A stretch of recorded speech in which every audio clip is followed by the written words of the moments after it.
The Lord be with you. And with your spirit. A reading from the Holy Gospel according to St. Luke. Glory to you, O Lord. The Lord said, "Woe to you who build the memorials of the prophets, whom your fathers killed. Consequently, you bear witness and give consent to the deeds of your ancestors, for they killed them, and you do the building. Therefore the wisdom of God said, I will send to them prophets and apostles. Some of them they will kill and persecute, in order that this generation might be charged with the blood of all the prophets shed since the foundation of the world, from the blood of Abel to the blood of Zechariah, who died between the altar and the temple building. Yes, I tell you, this generation will be charged with their blood. Woe to you, scholars of the law! You have taken away the key of knowledge.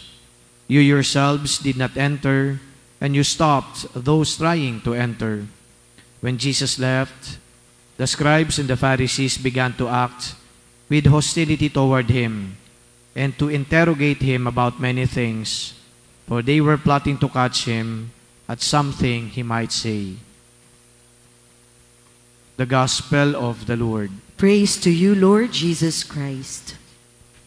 Dalawa po ang santo na pinagdiriwang natin ngayon. Yung una po ay si Saint Hedwig at pangalawa po si Saint Margaret Mary Alacoque. Si Saint Hedwig ay asawa po ng isang Polish Duke. Nagkaroon po sila ng maraming anak. Ngunit ito pong si Saint Hedwig ay hindi po naging panatag sa buhay na meron siya. Sapagkat ando doon yung desire na siya po ay maging religious.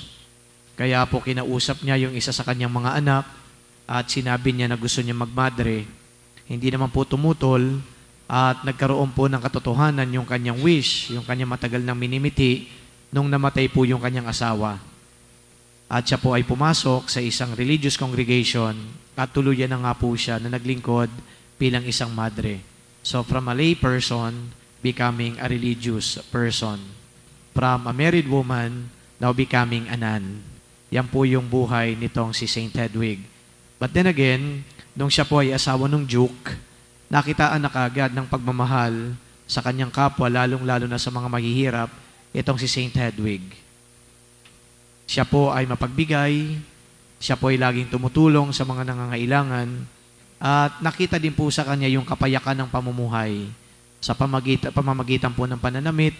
Hindi niya masikmura na siya po ay magdadamit ng pang-royalty. Kasi ayaw niyang mag-stood out, lalong-lalo na kapag ang kaharap niya ay mga dukha.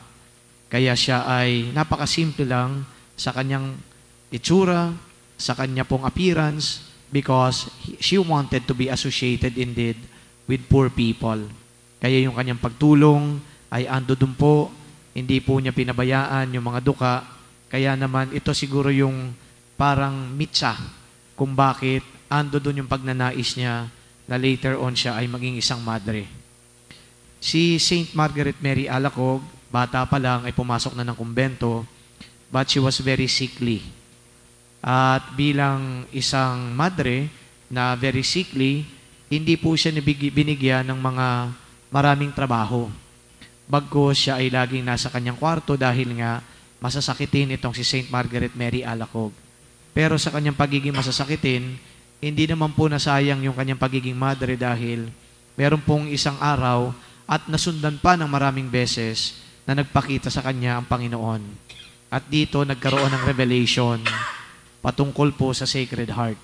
Kaya po yung promise of the Sacred Heart na dinadasal po natin tuwing First Friday, yan po ay bahagi ng revelation mismo ng ating Panginoon kay Margaret Mary Alacoque.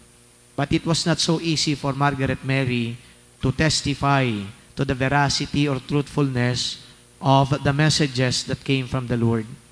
Because pinamarginalize siya, di siya pinapaniwalaan, kinikriticize siya, to the point na tinawag siyang parang nababaliw nung siya ay nagsasalita na patungkol sa mga revelations na ito.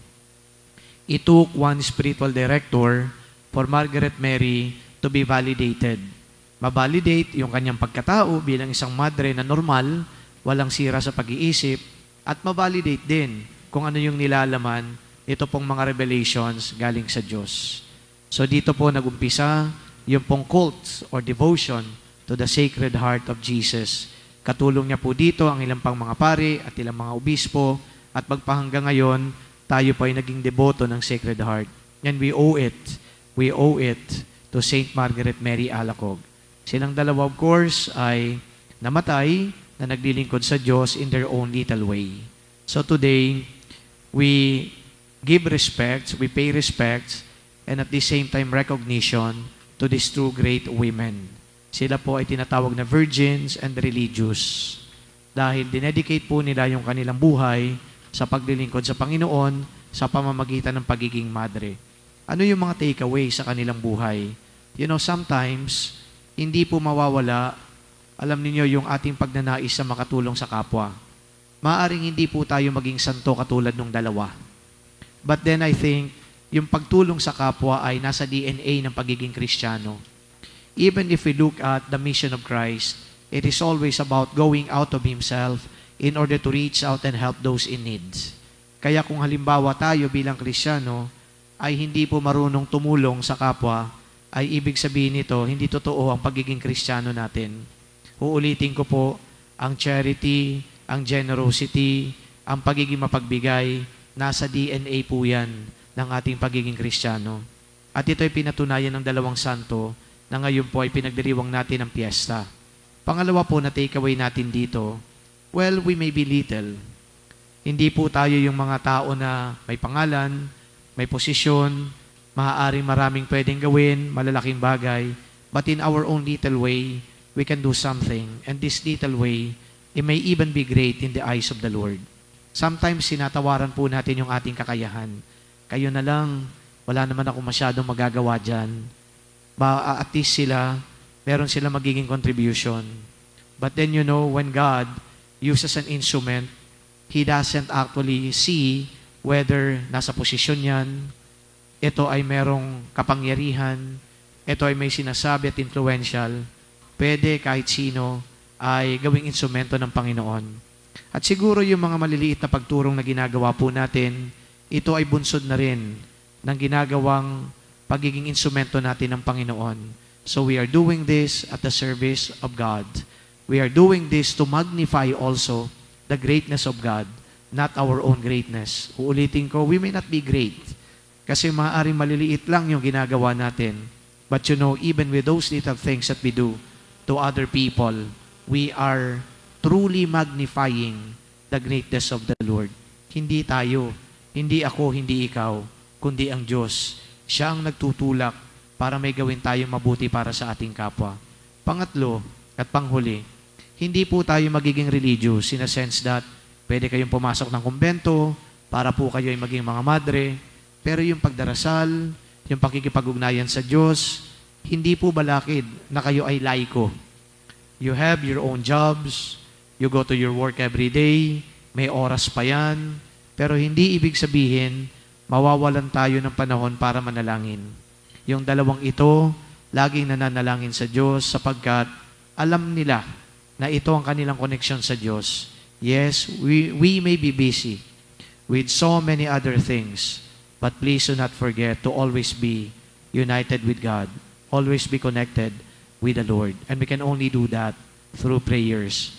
Nasa bahay ka, may ginagawa kang iba, ang prayers po ay kahit na pananahimik, kahit na pangungumusta lang sa Panginoon, at kahit na napakaiksing oras na in-address natin ang Panginoon, that is already communicating with the Lord, connecting with the Lord. As we end this reflection, brothers and sisters, we ask that through the intercession of Saint Hedwig and Saint Margaret Mary Alacoque, we may have that love for the Lord, the love that is shown by helping other people, especially those in needs.